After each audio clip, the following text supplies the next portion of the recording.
জনপ্রিয় গণমাধ্যমের নাম ব্যবহার করে সরকার এবং বিভিন্ন রাজনৈতিক দলকে নিয়ে ভুয়া খবর প্রচার করা হচ্ছে সামাজিক যোগাযোগ মাধ্যমে। আওয়ামী লীগ সরকারের পতনের পর এমন গুজব ছড়ানোর হার বেড়ে গেছে। বিশ্লেষকরা বলছেন, বিশৃঙ্খলা আর মানুষের মাঝে ভয় তৈরির জন্যই এসব করা হচ্ছে। এর পেছনে রাজনৈতিক চক্রান্ত দেখছেন তারা। ছাত্র জনতার অভ্যুত্থানে স্বৈরাচার পতনের পর নতুন করে বাক স্বাধীনতা ফিরে পায় সাধারণ মানুষ। সামাজিক যোগাযোগ মাধ্যমে সরকার ও বিভিন্ন বাহিনী নিয়েও সমালোচনায় পিছপা হয়নি নাগরিকরা। তবে এই সুযোগে জনপ্রিয় গণমাধ্যমের ফটোকার্ড ব্যবহার করে মিথ্যে তথ্য ছড়ানো হচ্ছে।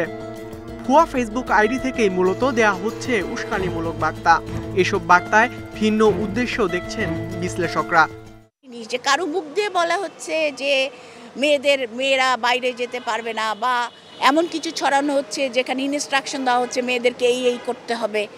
অর্থাৎ এই গুজব কার্ডগুলি আমার মনে হচ্ছে যে মানুষের এখন পরিবর্তিত একটা পরিস্থিতি, মানুষের মধ্যে যে একটা টেনশন, সেই টেনশনটাকে ব্যবহার করে মানুষকে ভয় পাইয়ে দিয়ে কিছু একটা উদ্দেশ্য হাসিল করতে চাচ্ছে। ভুয়া তথ্যকে অনেকে সত্য বলে ধরে নিচ্ছেন, আতঙ্কিত হয়ে শেয়ার করছেন কেউ কেউ। এ বিষয়ে সচেতনতার তাগিদ দিচ্ছেন বিশেষজ্ঞরা। বহুদিন থেকেই কিন্তু একটা কথা চালু আছে যে গুজব তখনই থেমে যায় যখন সে একটা জ্ঞানী মানুষের কাছে যায়। অর্থাৎ আপনি যদি একটা জিনিস, এখন কিন্তু কোনো জিনিস ডাবল চেক করা অত্যন্ত সহজ। প্রচলিত মিডিয়ার একটা কার্ড দেখি, এটা শেয়ার করার আগে বা পোস্ট করার আগে ওই মিডিয়া হাউসে একটা ওয়েবসাইট আছে, তার কন্টেন্ট আছে, তার ইউটিউব চ্যানেল আছে, ফেসবুক চ্যানেল আছে, সেটা দেখে আমি যদি নিশ্চিত হই তারা করেছে, আমি শেয়ার করতে পারি যদি আমি সেটাকে ট্রাস্ট করি। একটা গ্রুপ ছিল সক্রিয়, যারা সোশ্যাল মিডিয়াতে এরকম কোনো পোস্ট দেখলে তারা তার সঠিক তথ্যটা আবার সঙ্গে সঙ্গে তুলে ধরছিলেন বিভিন্ন জায়গাতে। সেই গ্রুপটা বোধহয় এখন একটু কমপ্লেসেন্ট, একটু নিষ্ক্রিয়, যে কারণে এই প্রোপাগান্ডার মাত্রাটা আগের চেয়ে বরং একটু বেড়ে গেছে। বিশেষজ্ঞরা বলছেন, গুজবে মানুষের বিশ্বাস অর্জন করতেই নামকরা সংবাদ মাধ্যমের পরিচিতি ব্যবহার করা হচ্ছে। এর লক্ষ্য অন্তর্বর্তী সরকার ও অভ্যুত্থানকে বিতর্কিত করা। ইকরামুল কবির, ইন্ডিপেন্ডেন্ট নিউজ, ঢাকা। ঢাকা উত্তর সিটির মশক নিধনকারী বা স্প্রে ম্যান পরিচয়ে পাসপোর্ট করে পালাতে চেয়েছিলেন অতিরিক্ত পুলিশ সুপার আব্দুল্লাহিল কাফি। 3 সেপ্টেম্বর সেই পাসপোর্ট সহ বিমানবন্দরে গ্রেপ্তার হন কাফি। আশুলিয়ায় মরদেহ পোড়ানোর নির্দেশদাতা হিসেবে অভিযুক্ত তিনি। কাফিকে সহায়তা করায় বরখাস্ত হয়েছেন পাসপোর্ট অফিসের উপসহকারী পরিচালক জাহাঙ্গীর আলম। 5 আগস্ট ঢাকার আশুলিয়ায় আন্দোলনরত কয়েকজনকে হত্যার পর লাশ পুড়িয়ে ফেলার ভিডিও নিয়ে সারা দেশে তোলপাড় শুরু হয়। এই ঘটনার নির্দেশদাতা হিসেবে অভিযুক্ত ঢাকা জেলা পুলিশের অতিরিক্ত পুলিশ সুপার আব্দুল্লাহিল কাফি। 29তম বিসিএস পুলিশ ক্যাডারের কর্মকর্তা কাফির সরকারি পাসপোর্ট ছিল, কিন্তু মরদেহ পোড়ানোর ঘটনা প্রকাশ্যে এলে পালানোর চিন্তা করেন তিনি। ঢাকা উত্তর সিটি কর্পোরেশনের স্প্রেম্যান সুপারভাইজার পদবি ব্যবহার করেন কাফি। 19 জানুয়ারি সিটি কর্পোরেশন থেকে ইস্তফার অফিস আদেশ তৈরি করে পাসপোর্টের আবেদন করেন তিনি। কাফির পরিচিত পাসপোর্ট কর্মকর্তা জাহাঙ্গীর আলম গোপনীয়তার সাথে আবেদনটি জমা করান। জনাব কাফি উনি হলো উত্তর সিটি কর্পোরেশনের স্প্রেম্যান সুপারভাইজার হিসেবে নিজেকে পরিচয় দিয়ে উনি ওখান থেকে রিটায়ার করেছেন, এবং ওই ইস্তফা দিয়ে উনি কাগজপত্র, একটা জাল কাগজপত্র ওই আবেদনের সঙ্গে জমা করেছেন। উনি সাধারণ মানুষের সঙ্গে মিশে পাসপোর্টের আবেদনপত্র সাধারণ ব্যক্তি হিসাবে ওখানে জমা করেন। অধিদপ্তর বলছে, এই ঘটনায় অভিযুক্ত জাহাঙ্গীরকে এরই মধ্যে বরখাস্ত করা হয়েছে। গঠন করা হয়েছে তদন্ত কমিটি। উপসহকারী পরিচালক জনাব জাহাঙ্গীর আলম অনলাইনে ইন্টারভিউ মডিউল যেটা, সেখানে উনি অ্যাপ্রুভ দেন। ফলে এটা হলো ছবি ওঠার স্টেজে চলে যায় এবং উনি রিসিট পেয়ে যান। সুপার এক্সপ্রেস আমরা যেটা বলি, সুপার এক্সপ্রেস ফি দেওয়ার কারণে উনি পাসপোর্টটা ওই দিনই পেয়ে যান। তদন্ত কমিটির রিপোর্ট পেয়ে ফৌজদারি মামলা এবং বিভাগীয় ব্যবস্থা নেওয়া হবে বলে জানিয়েছে পাসপোর্ট অধিদপ্তর। আমরা এখনো পর্যন্ত উপপরিচালক ইসমাইল সাহেবের কোনো সংশ্লিষ্টতা পাই নাই। Arafatur Rahman, independent news, Dhaka. শারদীয় দুর্গাপূজা উপলক্ষে সারা দেশের মণ্ডপগুলোতে চলছে শেষ মুহূর্তের প্রস্তুতি। মাটির কাজ শেষে এখন রং তুলির আঁচড়ে জীবন্ত হয়ে উঠছে প্রতিমা। চলছে মণ্ডপ সজ্জার কাজও। এদিকে সার্বিক আইনশৃঙ্খলা পরিস্থিতি স্বাভাবিক রাখতে সর্বোচ্চ সতর্ক থাকার কথা জানিয়েছে প্রশাসন। ষষ্ঠী পূজার মধ্য দিয়ে বুধবার শুরু হবে সনাতন ধর্মাবলম্বীদের সবচেয়ে বড় ধর্মীয় উৎসব দুর্গাপূজার আনুষ্ঠানিকতা। ঢাকার দোহারের পৌরসভা ও ৮টি ইউনিয়নে এবার ৪৪টি মণ্ডপে হবে দুর্গাপূজা। নিরাপত্তা নিশ্চিতে ৩ দিন আগে থেকেই মণ্ডপগুলোতে মোতায়েন আছে আনসার সদস্য। নিয়মিত টহল আছে পুলিশ ও সেনাবাহিনীরও। আশা রাখি সকলের সহযোগিতায় আমরা সুন্দরভাবে এই পূজাটি পালন করতে পারবো। আমরা মনে করি যে প্রশাসন, জেলা প্রশাসন সহ স্থানীয় প্রশাসন যেভাবে গুরুত্ব দিচ্ছে, যে কোনো শঙ্কাকে উড়িয়ে দিয়ে আসলে শারদীয় দুর্গোৎসব এবার সুন্দরভাবে সম্পন্ন হবে। কিশোরগঞ্জের ১৩ উপজেলায় ৩৬৩ মণ্ডপে নেওয়া হয়েছে কড়া নিরাপত্তা। নির্ভয়ে উৎসবমুখর পরিবেশে পূজা উদযাপনের আহ্বান পুলিশ সুপারের। নিশ্চিত নিরাপত্তা ব্যবস্থা আমাদের বিরাজমান। আমরা দিনরাত পরিশ্রম করে যাচ্ছি। আমি এভাবে আমার সদস্যরা সহ যারা অফিসাররা আছে, আমাদের প্রতিটা সদস্য এভাবে আমরা কাজ করে যাচ্ছি। বরিশাল মেট্রোপলিটনের ৮৭ মণ্ডপেও বিরাজ করছে উৎসবের আমেজ। সকাল থেকে রাত পর্যন্ত চলছে শেষ মুহূর্তের প্রস্তুতি। আনসার বাহিনীর সদস্যরা আমাদের মন্দিরে প্রবেশ করেছেন এবং পুলিশের টহল বাহিনী রয়েছে। এবং আরেকটি বিষয় যে আমরা বাংলাদেশ পুজো উজ্জীবন পরিষদ সকল মন্দির কমিটিকে একটি স্বেচ্ছাসেবক কমিটি স্ব মন্দিরে তৈরি রয়েছে, যারা মন্দিরকে সবসময়ের জন্য পাহারা নিয়োজিত থাকবেন। বগুড়াতে গত বছর ৬৬৩ মণ্ডপে পূজা হলেও এবার ৬৩০টি মণ্ডপে পূজা অনুষ্ঠিত হবে। মন্দিরের প্রতিমা তৈরির কাজও প্রায় সম্পূর্ণ হয়েছে। শেষ মুহূর্তে রং তুলিতে ব্যস্ত সময় কাটাচ্ছেন প্রতিমা শিল্পীরা। সিলেটেও কারিগরদের হাতে নিপুণ ছোঁয়ায় প্রাণ পাচ্ছে প্রতিমা। আনসার এবং বিডিবি সদস্যরা নিয়োজিত থাকবেন। আমাদের ২৪ ঘন্টা মোবাইল টিম থাকবে। আমরা চেকপোস্ট করছি, মোটরসাইকেল টিম থাকবে। বিভিন্ন জেলায় পূজা উপলক্ষে ট্রাফিক ব্যবস্থাও ঢেলে সাজানো হচ্ছে বলে জানিয়েছে প্রশাসন। রেশমি নন্দী, ইন্ডিপেন্ডেন্ট নিউজ। দুর্গাপূজার শেষ মুহূর্তের প্রস্তুতি নিয়ে জানাতে ঢাকা থেকে আমাদের সাথে যোগ দিচ্ছেন সহকর্মী খালেদ রায়হান। রায়হান, সব শেষ মুহূর্তের প্রস্তুতি আপনি কেমন দেখছেন? সার্বিক আইন শৃঙ্খলা পরিস্থিতি কেমন দেখছেন আপনি দুর্গাপূজা ঘিরে?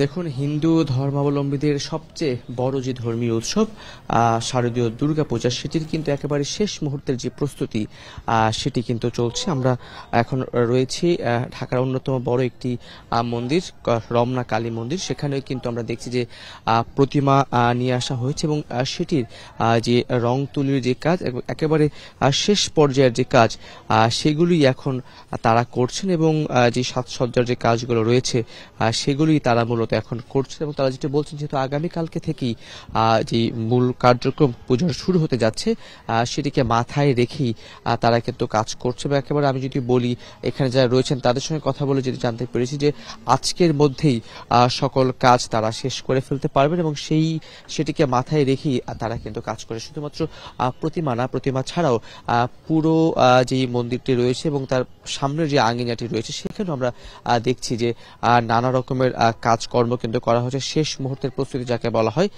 সেটি করা হচ্ছে এবং এখানকার মন্দির সংশ্লিষ্ট যারা রয়েছেন তারাও বলছেন যে তারা নির্বিঘ্নে পূজা উদযাপন করতে পারবেন, সেটিকে মাথায় রেখেই তারা সেই কাজ করছে। গতকালকে বাংলাদেশ পুলিশের যিনি মহাপরিদর্শক রয়েছেন, তিনি গণমাধ্যমের সঙ্গে কথা বলেছেন। তিনি জানিয়েছেন যে আইন শৃঙ্খলা পরিস্থিতি অবনতি হতে পারে এমন কোনো তথ্যই তাদের কাছে নেই। আপনি নিশ্চয়ই জানেন যে ৫ আগস্টের পর বেশ কিছুদিন পুলিশ অনেকটা নিষ্ক্রিয় ছিল, তারপর থেকে আইন শৃঙ্খলা পরিস্থিতি আস্তে আস্তে স্বাভাবিক হতে শুরু করেছে। কিন্তু তিনি আশ্বস্ত করেছেন যে এই পুজো উৎসবে কোনো রকমের কোনো আইন শৃঙ্খলা বাহিনীর অবনতি বা কোনো রকমের জঙ্গি হামলা বা যে কোনো ধরনের নাশকতা, কোনো কিছুরই কোনো সম্ভাবনা কিন্তু নেই। সেটিকে মাথায় রেখেই তারা কাজ করছে এবং আইন শৃঙ্খলা পরিস্থিতি সেভাবেই কিন্তু সাজানো হয়েছে। এবং শুধুমাত্র ঢাকা শহর না, ঢাকা ছাড়াও সারা দেশেই সেইভাবে কাজ করার যে প্রস্তুতি সেটি নেওয়া হয়েছে। আপনি নিশ্চয়ই দেখতে পাচ্ছেন যে আমি যেটা দেখাচ্ছি যে পুজো মণ্ডপের একেবারে বা এই এলাকার একেবারে সবশেষ যে কাজ সেগুলি করা হচ্ছে। মোটামুটি প্যান্ডেল টানো থেকে শুরু করে সমস্ত কাজ আগেই শেষ হয়ে গেছে। এখন একেবারেই শেষ মুহূর্তে যে প্রস্তুতি, সৌন্দর্য বর্ধনের যে কাজ, সেগুলোর কাজ করা হচ্ছে। সব মিলে বলা যায় যে ঢাকায় যে কয়েকটি জায়গা এবং সারা দেশে যে সকল জায়গাতে পূজা অনুষ্ঠিত হবে, সে প্রত্যেকটি জায়গাতেই আমরা দেখেছি যে খবরও পেয়েছি যে শেষ মুহূর্তের যে কাজ সেটি চলছে এবং আইন শৃঙ্খলা পরিস্থিতি স্বাভাবিক রাখার জন্য প্রত্যেকটি মন্দিরে এখন থেকেই আরেকটু যেই আইন শৃঙ্খলা পরিস্থিতি স্বাভাবিক যে পরিস্থিতি, সেটিকে নিয়ন্ত্রণের জন্য প্রত্যেকটি মণ্ডপে আমরা দেখেছি যে বাড়তি নিরাপত্তা ব্যবস্থা গ্রহণ করা হয়েছে। রমনা কালী মন্দির থেকে জানাচ্ছিলেন আমাদের সহকর্মী খালেদ রায়হান। সাম্প্রতিক সময়ের ভয়াবহ বন্যায় বিধ্বস্ত নোয়াখালী, কুমিল্লা, ফেনী, লক্ষ্মীপুর ও চাঁদপুরের মণ্ডপগুলোতে নেই উৎসবের আমেজ। তারপরও থেমে নেই প্রস্তুতি। আর্থিক সংকটে ছোট পরিসরে চলছে আয়োজন। গত বছর 5 জেলার 1431টি মণ্ডপে পূজা হলেও এবার তা কমে দাঁড়িয়েছে 1386টিতে। বন্যার ক্ষত এখনো স্পষ্ট দক্ষিণ পূর্বাঞ্চলের 5 জেলার বিভিন্ন জনপদে। এর মধ্যেও থেমে নেই দুর্গোৎসবের আয়োজন। অর্থনৈতিক সংকটে এবার কুমিল্লায় ভাটা পড়েছে দুর্গাপূজার আয়োজনে। বুড়িচং, লাকসাম, মনোহরগঞ্জ ও 14 গ্রামে এবার 15 মণ্ডপে হচ্ছে না পূজা। আর সাজসজ্জা, আলোকসজ্জা যেটা হতো আগে বড় সড়ো প্যান্ডেল হইতো, এবার এই প্যান্ডেলের আয়োজনটা কমে ফেলছে। পূজাটা হলো রাজস্বিক পূজা এবং এই পূজাতে অনেক টাকা খরচ হয়। এই বন্যার কারণে, ক্ষয়ক্ষতির কারণে কিন্তু পূজাগুলি কমে গেছে। নোয়াখালীতে প্রতি বছর প্রতিমা ও প্যান্ডেলে চাকচিক্য থাকলেও এবার নেই সেই আমেজ। উৎসব আয়োজনের প্রস্তুতিও চলছে ছোট পরিসরে। যে অনেকগুলি মন্দিরে এখনো মন্দিরের সামনে জল আছে, যার কারণে পূজাকে আমরা আনন্দমুখর করতে যাই আমাদের অনেক হিমশিম খাতে হচ্ছে। আর না হলে আমাদের আর অন্য কোনো সমস্যা নেই। নানা সংকটের মধ্যে এবার ফেনীতেও পূজার আয়োজন অনেকটা নিরানন্দ। যদিও গত বছরের চেয়ে জেলায় 2টি বেশি মণ্ডপে পূজা হচ্ছে। মা জগতের মঙ্গল করুক এবং জগতের মানুষকে শান্তিতে রাখুক, এটাই চাই। কোনো গোলযোগের কোনো আশঙ্কা নাই, আগেও কোনো ছিল না। এখানে আশেপাশে যারা আছে সবাই মোটামুটি আমরা মিলমিশ ভালোই আছে। লক্ষ্মীপুরের রায়পুরের একটি মন্দিরে পানি থাকায় সেখানে হচ্ছে না পূজা। তবে জেলার 78টি মণ্ডপ প্রস্তুত করা হয়েছে পূজার জন্য। শান্তিপূর্ণ পরিবেশে উৎসব উদযাপনে সব প্রস্তুতি নেওয়ার কথা জানিয়েছেন জেলা প্রশাসক। জেলা প্রশাসনের পক্ষ থেকে সর্বাত্মক প্রস্তুতি গ্রহণ করা হয়েছে যেন খুব নির্বিঘ্নে, শান্তিপূর্ণভাবে ও উৎসবমুখর পরিবেশে এই শারদীয় দুর্গোৎসব অনুষ্ঠিত হতে পারে। চাঁদপুরে গত বছরের চেয়ে 6টি মণ্ডপে কমেছে দুর্গাপূজা। আয়োজকরা বলছেন, বন্যার কারণে এবারের উৎসব অনেকটাই মলিন হয়ে গেছে। Tania Nasrin, independent news. দুর্গাপূজার শেষ মুহূর্তের প্রস্তুতি নিয়ে জানাতে এবার সিলেট থেকে আমাদের সাথে যোগ দিচ্ছেন সহকর্মী রানা মজুমদার। রানা, আমরা কিছুক্ষণ আগে রাজধানীর পরিস্থিতি শুনছিলাম, সিলেটের মণ্ডপগুলোর পরিস্থিতি কি? সেখানে তো শেষ মুহূর্তের রংতুলির আঁচড়ের কাজ চলছে, সার্বিক পরিস্থিতি কেমন দেখছেন সেখানে?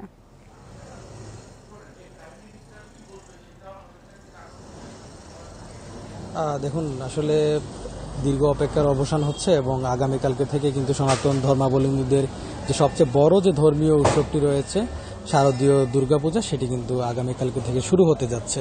আগামীকাল মহাষষ্ঠীর মধ্যে দিয়ে এই যে পূজার আনুষ্ঠানিকতা সেটি কিন্তু শুরু হচ্ছে এবং আমরা এই মুহূর্তে রয়েছি নগরীর একটি পূজা মণ্ডপে, যেখানে শেষ মুহূর্তের যে প্রস্তুতিগুলো রয়েছে সেগুলো কিন্তু তারা সেরে নিচ্ছেন। আমরা এখানকার যারা সংশ্লিষ্ট, যারা সঙ্গের কর্তা ব্যক্তি যারা রয়েছেন তাদের সঙ্গে আমরা কথা বলার চেষ্টা করেছিলাম। তারা যে বিষয়টি জানিয়েছেন, মোটামুটি তাদের কিন্তু প্রতিমা বানানোর যে কাজ কিংবা প্যান্ডেল ভিত্তিক যে কাজগুলো রয়েছে, মণ্ডপের সাজসজ্জার যে কাজগুলো রয়েছে, সেগুলো একেবারেই এখন শেষ পর্যায়ে। এবং আমরা এখানে এসে দেখতে পেরেছি যে তারা মূলত এখন প্যান্ডেল কিভাবে সাজাবেন কিংবা আলোকসজ্জা কিভাবে কি হবে সেসব বিষয়ে মূলত তারা কিন্তু এখন আলোচনা করছেন এবং সেই ধরনের কাজগুলো কিন্তু এখন শেষ পর্যায়ে চলছে। পাশাপাশি মণ্ডপ পরিষ্কার করা এবং মণ্ডপের আশেপাশের জায়গাগুলোতে ব্যানার, ফেস্টুন কিংবা অন্যান্য যে আলোকসজ্জার যে কাজগুলো রয়েছে সেগুলো কিন্তু তারা শেষ মুহূর্তে করছেন। পাশাপাশি প্রতিমা শিল্পীরাও যারা রয়েছেন তারাও কিন্তু এখন শেষ যে তুলির আঁচড় সেটি কিন্তু তারা প্রতিমার গায়ে এখন লেপে দিচ্ছেন। পাশাপাশি আমরা প্রশাসনের সাথেও কথা বলেছিলাম যে এই যে শারদীয় দুর্গোৎসবকে ঘিরে কিন্তু এবার ব্যাপক আসলে প্রস্তুতি আইনশৃঙ্খলা বাহিনীর পক্ষ থেকে রয়েছে বলে তারা আমাদেরকে নিশ্চিত করেছেন। আমরা সিলেট মহানগর পুলিশ পাশাপাশি জেলা পুলিশের সাথে আমাদের কথা হয়েছে। তারা বলছেন যে এবার সিলেট জেলা এবং মহানগরে পূজা উদযাপন পরিষদের যারা কর্তা ব্যক্তি রয়েছেন তাদের সঙ্গে আলাপ করে কিন্তু তারা বিভিন্ন সময় প্রস্তুতিমূলক সভাও কিন্তু সম্পন্ন করেছেন। এবং আপনাকে জানিয়ে রাখতে চাই যে সিলেটে কিন্তু জেলা এবং মহানগর মিলিয়ে 593টি মণ্ডপে কিন্তু এবার শারদীয় দুর্গাপূজা অনুষ্ঠিত অনুষ্ঠিত হবে এবং প্রতিটি মণ্ডপেই কিন্তু পুলিশের সদস্য, আনসার বাহিনীর সদস্য, পাশাপাশি স্ট্রাইকিং ফোর্স, পাশাপাশি মোবাইল টিমের কিন্তু সদস্যরা কিন্তু তারা কিন্তু দায়িত্ব পালন করবেন। পাশাপাশি আরেকটি বিষয় বলে রাখা প্রয়োজন, মহানগর এবং জেলা পুলিশের পক্ষ থেকে কিংবা জেলা প্রশাসনের পক্ষ থেকে বলা হয়েছে পূজার মধ্যে যেন কোনো ধরনের অপ্রীতিকর ঘটনা না ঘটে সেই লক্ষ্যে কিন্তু তারা কাজ করে যাবেন এবং এই লক্ষ্যে যে ধরনের প্রস্তুতি নেওয়া প্রয়োজন প্রশাসনের পক্ষ থেকে সব ধরনের প্রস্তুতি নেওয়া হয়েছে। পাশাপাশি তারা সনাতন ধর্মাবলম্বী এবং যারা পূজা উদযাপন করবেন তাদেরকে তারা এই বিষয়ে আশ্বস্ত করছেন যাতে করে নির্বিঘ্নে এবং নিরাপত্তার সাথে তারা এই পূজা পালন করতে পারেন। সবকিছু মিলিয়ে সিলেটে শারদীয় দুর্গাপূজার প্রস্তুতি নিয়েই ছিল আমার কাছে সবশেষ। সিলেট থেকে দুর্গাপূজার সবশেষ মুহূর্তের প্রস্তুতির তথ্য জানাচ্ছিলেন সহকর্মী রানা মজুমদার। শারদীয় দুর্গাপূজা উপলক্ষে রাজশাহীতে এবার 350 কোটি টাকার বেচাকেনা হয়েছে। শাড়ি, পাঞ্জাবি, জামা, জুতার পাশাপাশি ভিড় বেড়েছে খাদ্যপণ্যের দোকানে। শেষ সময়ে অনেকেই কিনছেন সিঁদুর, আলতাসহ পূজার নানা উপকরণ। নতুন পোশাকে পরিবার ও বন্ধুদের সাথে মণ্ডপে প্রতিমা দেখতে যাওয়া, সব আনন্দ একসাথে হয় দুর্গাপূজায়। তাই রাজশাহীর বিপণী বিতানে শাড়ি পাঞ্জাবির পাশাপাশি শাখা, সিঁদুর, শঙ্খ, প্রদীপ সহ পূজার বিভিন্ন সাজ সরঞ্জাম কেনার এই ব্যস্ততা। দামের দিকে দেখতে গেলে আমার কাছে তো খুব বেশি মনে হয়নি, বাজেট ফ্রেন্ডলি নিতে পেরেছি। জিনিস তো অনেক সুন্দরই আছে, দাম তো সেই, কিন্তু এই দাম করে নিতে হবে দাদা, এই আর কি। মার্কেট টার্কেট হয়ে গেছে, এখন এই আলতা সিঁদুর এগুলাই নিচ্ছি। এবার সুতি ও হাফ সিল্কের পাঞ্জাবির চাহিদা বেশি। এছাড়া জয়পুরি সিল্ক, কাতান, জর্জেট শাড়ি ও লেহেঙ্গার চাহিদাও ভালো। ঢাকায় জামদানিটা বিক্রি হচ্ছে, আপনার তসরের মধ্যে বিক্রি হচ্ছে জয়পুরি সিল্ক এবং কাতান, সুতি শাড়ি, জর্জেট এই টাইপের আইটেমগুলো বিক্রি হচ্ছে, লেহেঙ্গা হচ্ছে। পুজো করতে যেগুলো লাগে, সিঁদুর, শাঁখা, সিঁদুর, তারপরে হলো পুজোর শাড়ি, মালা, এগুলো বিক্রি হচ্ছে এখানে আমাদের। 1000 থেকে শুরু করে প্রায় 3000 মতো আছে, হ্যাঁ, যেগুলো কটন সুতির মধ্যে 1200-1500। ব্যবসায়ী নেতারা বলছেন গতবারের তুলনায় এবার পোশাকের বিক্রি কিছুটা কম, তবে কাঙ্ক্ষিত ব্যবসার আশা করছেন তারা। পূজা উপলক্ষে রাজশাহীতে আমাদের প্রায় 300 থেকে 350 কোটি টাকার বিজনেস হচ্ছে। আর আপনি যদি অন্যান্য বারের সাথে তুলনা করেন এটা হয়তো 500 কোটি টাকা আপ হয়। আগামী আরও কয়েকদিন আছে, সেক্ষেত্রে তৈরি পোশাক শিল্পে হয়তো কিছুটা মার্কেট গ্রোথ হতে পারে। আর গ্রসারি এটা যে খাদ্যদ্রব্য আছে, খাদ্যদ্রব্যের সেলসটা আমার মনে হয় আগের মতোই থাকবে। শেষ মুহূর্তে পূজার কেনাকাটায় জমজমাট হয়ে উঠেছে নগরীর বিপণী বিতানগুলো। Mostafiz Gani, independent news, Rajshahi. তারল্য সহায়তা হিসেবে এখন পর্যন্ত 2425 কোটি টাকা ঋণ পেয়েছে দুর্বল ব্যাংকগুলো। এতে কিছুটা স্বস্তি ফিরেছে ব্যাংকগুলোতে। প্রয়োজনীয় আমানত তুলতে পারছেন গ্রাহকরা। তবে বিশেষজ্ঞরা বলছেন শুধু তারল্য সহায়তা দিলেই হবে না, ব্যাংক খাতের অনিয়ম রোধে বাড়াতে হবে কঠোর নজরদারি। গেল সপ্তাহে ফার্স্ট সিকিউরিটি ইসলামী ব্যাংক থেকে 20,000 টাকা উত্তোলন করতে পারেনি আমানতকারী আশরাফুজ্জামান। তবে চলতি সপ্তাহে তিনি ব্যাংক থেকে প্রয়োজনীয় টাকা তুলতে পেরেছেন। আমি আসছিলাম গত সপ্তাহে একটু বেশি নেওয়ার জন্য, কিন্তু ওনারা দেয় নাই, 5000 বলছিল, আমি না নিয়ে চলে গেছিলাম। এই সপ্তাহে আসলে রিকোয়েস্ট করলাম স্যারের কাছে, উনি 20,000 টাকা দিছে আজকে। গেল 1.5 দশকে অনিয়ম, দুর্নীতি ও পাচারের কারণে দুর্বল হয়ে পড়েছে ডজন খানেক ব্যাংক। তারল্য সংকটে ভুগতে থাকা এসব ব্যাংক থেকে আমানতকারীরা নগদ টাকা তুলতে পারছিলেন না। তবে বাংলাদেশ ব্যাংকের উদ্যোগে দুর্বল 4টি ব্যাংক এখন পর্যন্ত 2425 কোটি টাকা ঋণ সহায়তা পেয়েছে সবল 6টি ব্যাংক থেকে। এতে কিছুটা ঘুরে দাঁড়াতে শুরু করেছে দুর্বল ব্যাংকগুলো। ব্যাংক থেকে আমাকে টাকা দিচ্ছে যথেষ্ট পরিমাণ, আমি নিজেও এখন জমা করতেছি, আস্তে আস্তে বিশ্বাস আসতেছে ব্যাংকের উপর। আমাদের 1 লাখ টাকা দিতে আমি তো 15 দিন ধরে ঘুরতেছি 1 লাখ টাকা চেক নিয়ে। আমরা অনেক ভালো গ্রাহকবৃন্দের পেমেন্ট দিতে পারছি। বাংলাদেশ ব্যাংকের বিশাল একটা সহযোগিতা আমাদের কাছে অলরেডি আমরা পেয়েছি। বাংলাদেশ ব্যাংক বলছে দুর্বল ব্যাংকে টাকা উত্তোলনের চেয়ে বেড়েছে জমার পরিমাণ। এতে 11টি দুর্বল ব্যাংকে অতিরিক্ত তারল্য দাঁড়িয়েছে 900 কোটি টাকা। তবে ব্যাংক খাত সংশ্লিষ্টরা বলছেন শুধু তারল্য সহায়তা দিয়েই ব্যাংকের প্রতি আমানতকারীদের আস্থা ফেরানো সম্ভব নয়। ঋণখেলাপিদের বিরুদ্ধে কার্যকর ব্যবস্থা নেওয়ার পাশাপাশি কেন্দ্রীয় ব্যাংকের নজরদারি বাড়ানোর পরামর্শ তাদের। এইটা কিন্তু বাংলাদেশ ব্যাংক আমি আরও কঠিনভাবে শক্তভাবে এগুলিকে স্টেপস নিতে হবে। যে পারপাসে ফান্ডিংটা করা হচ্ছে সেই ফান্ডিংটা ঠিক মতো প্রপারলি ইউটিলাইজ হচ্ছে নাকি, প্রপার ইউটিলাইজেশন হচ্ছে নাকি সেটা দেখার বিষয় আছে। ব্যাংকের পাশাপাশি গ্রাহক আস্থা ফেরাতে সংকটে পড়া আর্থিক প্রতিষ্ঠানগুলোকেও তারল্য সহায়তা দেওয়ার তাগিদ বিশ্লেষকদের। Shafil Alam Sujan, Independent news, Dhaka. সরকারি ব্যবস্থাপনায় দুর্নীতি বন্ধ চান বেসরকারি উন্নয়ন সহযোগীরা। তারা বলছেন, স্বাধীনতার পর থেকে এখন পর্যন্ত দেশে যে উন্নয়ন হয়েছে এর মধ্যে বড় অংশই অবদান রেখেছে বেসরকারি উন্নয়ন সংস্থা বা এনজিও, কিন্তু তাদের কোনো স্বীকৃতি মেলেনি। সোমবার রাজধানীর এনএসসি সম্মেলন কক্ষে শ্বেতপত্র প্রণয়ন কমিটির সাথে বৈঠকে এসব কথা তুলে ধরেন বেসরকারি সংস্থার প্রতিনিধিরা।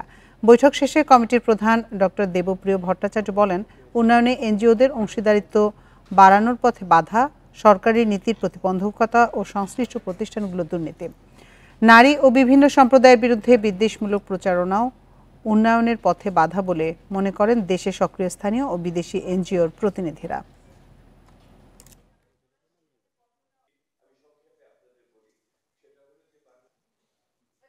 দেশের ভিতরে নারী এবং অন্যান্য বিভিন্ন সম্প্রদায়ের বিরুদ্ধে বিভিন্ন হিংসাত্মক এবং দেশমূলক কথাবার্তা প্রচারিত হয়। ওনারা মনে করেন এটা উন্নয়নের জন্য একটা বড় বাধা হিসেবে এই মুহূর্তে ওনারা দেখছেন। সরকারের দুর্নীতি যেমন দূর করতে হবে, যদি আমাদের নিজেদের ভিতরে যদি কোনো কমতি বা ঘাটতি থেকে থাকে সেগুলোর জন্য ব্যবস্থা নিতে হবে, যাতে করে প্রতিটি প্রতিষ্ঠানই স্বচ্ছতা এবং জবাবদিহিতার ভিতরে পরিচালিত হতে পারে। শেরপুরে এবারের বন্যায় সবচেয়ে বেশি ক্ষতিগ্রস্ত মাছ চাষিরা। কয়েকদিনের বন্যায় 5 উপজেলায় 71 কোটি টাকার মাছের ক্ষতি হয়েছে বলে জানিয়েছে মৎস্য বিভাগ। চাষিরা বলছেন, ঠিক সময়ে বন্যার পূর্বাভাস পেলে ক্ষতি কমানো যেত। এদিকে অতিবৃষ্টি ও পাহাড়ি ঢলে কুড়িগ্রামে প্রায় 2500 হেক্টর জমির ফসল তলিয়ে গেছে। ভারী বৃষ্টি ও পাহাড়ি ঢলে হঠাৎ বন্যায় বিপর্যস্ত শেরপুর। তলিয়ে গেছে বাড়িঘর, রাস্তাঘাট ও ফসলি জমি। তবে সবচেয়ে বেশি ক্ষতিগ্রস্ত মৎস্য খাত। মৎস্য বিভাগ জানিয়েছে, বন্যায় ভেসে গেছে 7300 পুকুরের 71 কোটি টাকার মাছ। এবারই স্মরণকালে সবচেয়ে বেশি ক্ষতির মুখে এই অঞ্চলের মৎস্য চাষিরা। বহুত পদের মাছ গেছে গা, 2-2.5 ঘন্টার ভিতরে তলাই গেছে গা। 2 ঘন্টার ভিতরে পানি আইসা যত প্রজেক্ট আছে এখানে সব মাছ বাইসে চলে গেছে। তারা বলছেন, বন্যার পূর্বাভাস না থাকায় কোনো প্রস্তুতি নিতে পারেনি তারা, এজন্যই ক্ষতির পরিমাণ বেড়েছে। আগে যদি আমরা জানতাম, প্রশাসন জানাতো, তাহলে আমাদের এত পর্যটনের ক্ষতি হইতো না। আগে তো জানলে তো আর এইভাবে খোলা মার্কেট থাকতো না, সব জাল জড়ি দিয়ে আমরা গিরগাপটা দিয়ে হারাইতাম। ক্ষতিগ্রস্তদের আর্থিক সহায়তার আশ্বাস দিয়েছে মৎস্য বিভাগ। এই ক্ষয়ক্ষতির পরিমাণ নিরূপণ করে আমরা ইতিমধ্যেই আমাদের উদ্বোধন কক্ষের কাছে প্রেরণ করেছি। তারা এ ব্যাপারে প্রয়োজনীয় ব্যবস্থা গ্রহণ করবে এবং তারা যদি আমাদের সরকারি ব্যাংকগুলো থেকে কোনো সহযোগিতা চায় সে ব্যাপারে বর্ষা অধিদপ্তর তাদেরকে সর্বোচ্চ সহযোগিতা করবে। এদিকে অতিবৃষ্টি ও পাহাড়ি ঢলে কুড়িগ্রামে তলিয়েছে প্রায় 2500 হেক্টর জমির ফসল। এর মধ্যে রয়েছে আমন, সবজি, বাদাম ও মরিচ সহ বিভিন্ন ফসল। সারটা যা আছে সমস্ত বাকি জায়গায় নিয়েছি, নিয়ে ভূমি বাড়ি ফেলাছি।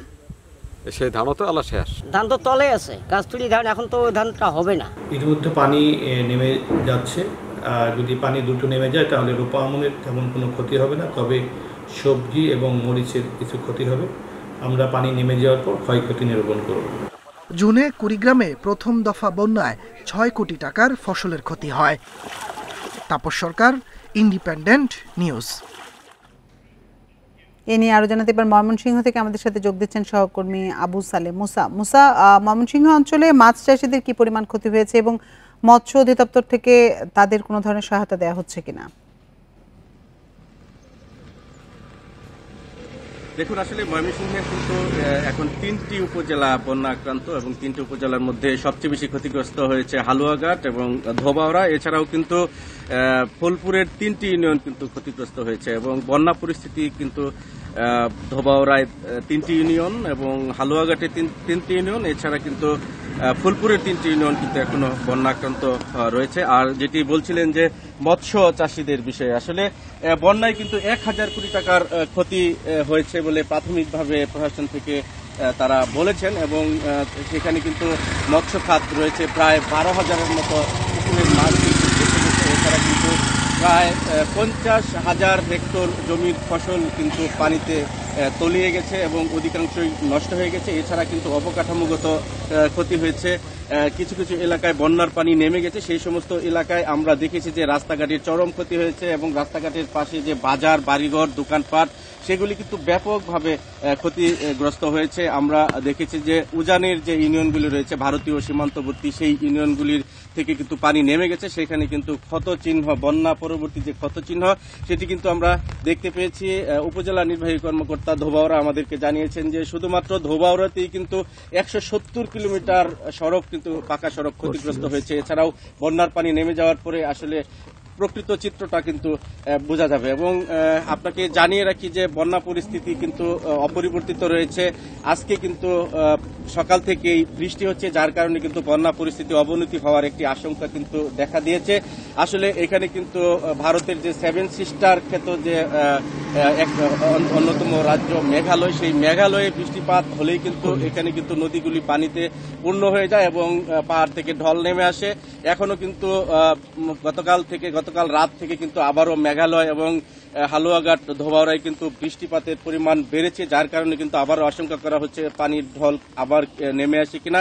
এদিকে বন্যা দুর্গত যে এলাকাগুলি রয়েছে সেই বন্যা দুর্গত এলাকাগুলিতে কিন্তু ত্রাণ তৎপরতা কিন্তু অপ্রতুল। আমরা যে বেশ কিছু এলাকায় ঘুরেছি সেখানে কিন্তু আমরা দেখেছি যে অনেক এলাকায় কিন্তু ত্রাণ পৌঁছতেই পারে নাই। এটার কারণ হচ্ছে যোগাযোগ ব্যবস্থার কারণে কিন্তু ত্রাণ তৎপরতা হয়নি। তবে গতকাল রাত 10টা পর্যন্ত কিন্তু গোয়াতলা ইউনিয়নে কিন্তু প্রত্যন্ত এলাকায় ট্রলার নিয়ে প্রশাসনের পক্ষ থেকে ত্রাণ তৎপরতা চালানো হয়েছে। প্রশাসনের পক্ষ থেকে যেটি বলা হয়েছে যে আসলে যে পরিমাণ ত্রাণ বরাদ্দ দেওয়া হয়েছে তার চেয়েও আরো বেশি বরাদ্দ দেওয়া হচ্ছে। এই বিষয়ে প্রশাসনে উচ্চ পর্যায়ে তারা চিঠি লিখেছেন। ত্রাণ বরাদ্দ হলেই তারা কিন্তু কৃষকদেরকে এই সহযোগিতাগুলি করতে পারবেন। আসলে যারা বন্যা দুর্গত হয়েছেন বানবাসী মানুষ, তারা কিন্তু তাদের ফসল আদি সবকিছু এখন কিন্তু পানির নিচে এবং এই যে রূপা আমন তারা কিন্তু যেটি কষ্ট করে লাগিয়েছিলেন সেটি কিন্তু একেবারে নষ্ট হওয়ার উপক্রম হয়ে গেছে। এবং এই ছিল মোটামুটি বন্যা পরিস্থিতি সর্বশেষ অবস্থা। ময়মনসিংহ থেকে জানাচ্ছিলেন সহকর্মী আবু সালেম মুসা। আবহাওয়া অনুকূলে থাকলে ঝিনাইদহের 6 উপজেলায় আমন উৎপাদন এবার লক্ষ্যমাত্রা ছাড়িয়ে যাওয়ার আশা কৃষকের। এবার গেলবারের চেয়ে 73 হেক্টর বেশি জমিতে রোপা আমন আবাদ হয়েছে। এবার লক্ষ্যমাত্রা ধরা হয়েছে 3,76,000 মেট্রিক টন, যা গতবারের চেয়ে 4,000 মেট্রিক টন বেশি। মাঠ জুড়ে সারি সারি রোপা আমন, কৃষকের পরিশ্রমের বিনিময়ে গাঢ় সবুজের সমারোহ।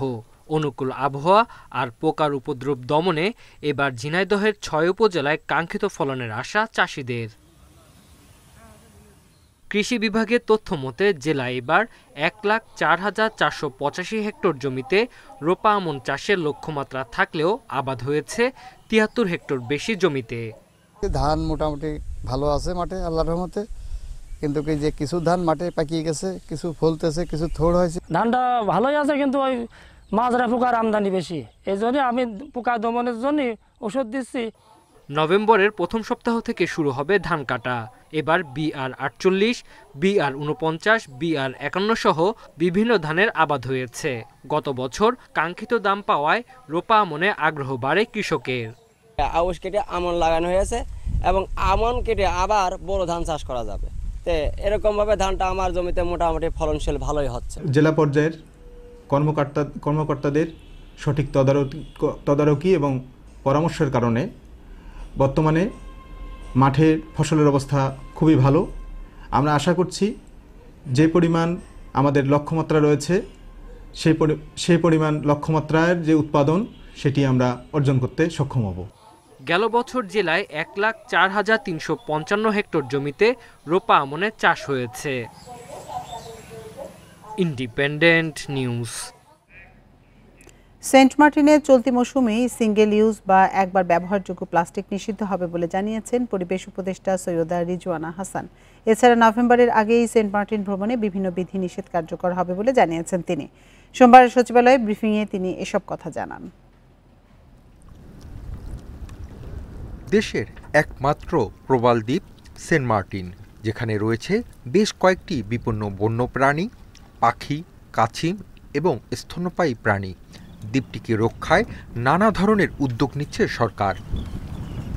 নভেম্বরে পর্যটন মৌসুম শুরুর আগেই সেন্ট মার্টিনে ভ্রমণ বিষয়ক নানা বিধিনিষেধ কার্যকর হবে বলে জানিয়েছেন পরিবেশ উপদেষ্টা সৈয়দা রিজওয়ানা হাসান।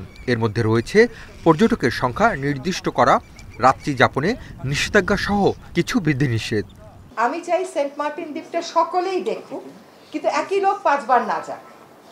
আমি চাই সেন্ট মার্টিন দ্বীপটা একটা কোলাহল মুক্ত দ্বীপ হোক। আমি চাই সেন্ট মার্টিন দ্বীপে অলিভ রিডল টার্টল, যেটা গ্লোবালি এন্ডেঞ্জার্ড, সেটা অনেক পরিমাণে হোক। উপদেষ্টা জানান, চলতি মৌসুমে সেন্ট মার্টিনে সিঙ্গেল ইউজ প্লাস্টিক ব্যবহার বন্ধ হবে। পর্যায়ক্রমে একবার ব্যবহারযোগ্য প্লাস্টিক নিষিদ্ধ হবে কক্সবাজার ও কুয়াকাটাতেও। সিঙ্গেল ইউজ প্লাস্টিক মুক্ত করা সেন্ট মার্টিনের কার্যক্রমটা কিভাবে বাস্তবায়ন করা যায়, এটা তো সরকারের আইন 2023 সালে হয়েছে, সরকারের নির্দেশিকা 2023 সালে হয়েছে। এটা কি করে আমরা বাস্তবায়ন করতে পারি, তাদের ভূমিকা কি হবে, আমাদের ভূমিকা কি হবে, আমরা যেরকম শিক্ষার্থীদেরকে ইনভলভ করতে পারি কিনা, ওটা ওনারাই আমাদেরকে সাজেশন দেয়, কিন্তু এই আইনটা নির্দেশিকাটা মানতে হবে। গত মৌসুমে সেন্ট মার্টিন ভ্রমণ করেছে 2,20,000 পর্যটক। তাই দ্বীপের কোনো ক্ষতি না করে পর্যটন অব্যাহত রাখার উদ্যোগ নিচ্ছে সরকার। Hasif Mahmud Shah, independent news, Dhaka. শারদীয় দুর্গোৎসব ঘিরে ভারতের পশ্চিমবঙ্গে বইছে উৎসবের আমেজ। পরিবার পরিজন নিয়ে ঘুরে বেড়াচ্ছেন সাধারণ মানুষ। এ নিয়ে আরো জানাতে এবার কলকাতা থেকে আমাদের সাথে যোগ দিচ্ছেন সহকর্মী দেবপ্রসাদ অধিকারী।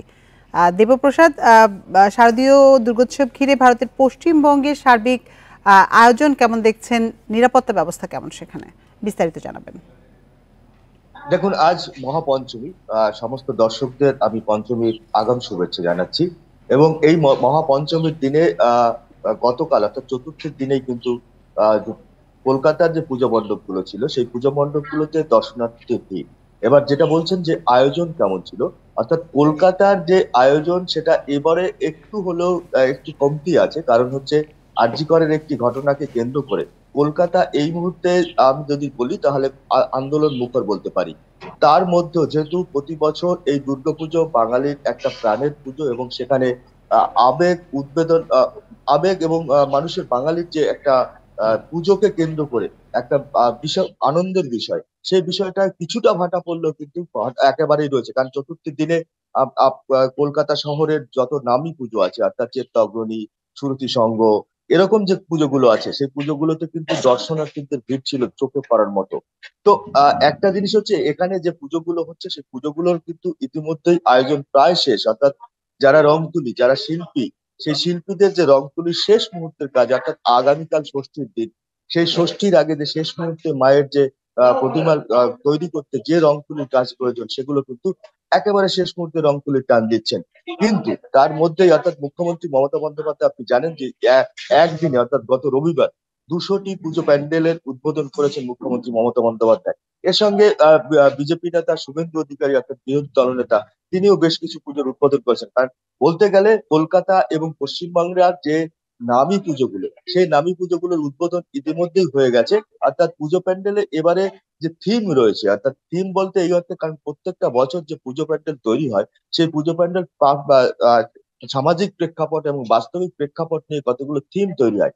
এবার সেটা যে পুজো থিম তৈরি হয়েছে, অধিকাংশ পুজো প্যান্ডেলেই কিন্তু এই যে আরজি করের ঘটনা, অর্থাৎ যে মেয়েটি নির্যাতিতা হয়েছে, সেই নির্যাতিতার থিমকে কেন্দ্র করে কিন্তু পুজো প্যান্ডেলে অনেকটা পুজো প্যান্ডেলে এই থিম তৈরি হয়েছে। যারা এখানকার যারা পুজো উদ্যোক্তা রয়েছেন, তারা যেটা বলছেন যে এই মুহূর্তে দাঁড়িয়ে অর্থাৎ আরজি করের ঘটনাকে কেন্দ্র করে সামাজিক প্রেক্ষাপট এবং সেটাকে তুলে ধরা আমাদের প্রয়োজন পুজো মণ্ডপে। সেরকমই কিন্তু বাস্তবিকতার দিকে তাকিয়ে সেরকম অনেকগুলো প্যান্ডেলে তৈরি হয়েছে। এছাড়া এখানকার পুজো প্যান্ডেলগুলোতে এবছর যে সামাজিক চিত্র, অর্থাৎ প্রকৃতির ভারসাম্য রক্ষা করা, কিভাবে সামাজিক ব্যাধি রোধ করা এবং কিভাবে যে প্লাস্টিক বর্জন করে সাধারণ মানুষ কিভাবে কাগজের ব্যবহার করবে, সেরকম অনেকগুলো থিম রয়েছে এবং অনেকগুলো প্যান্ডেল রয়েছে।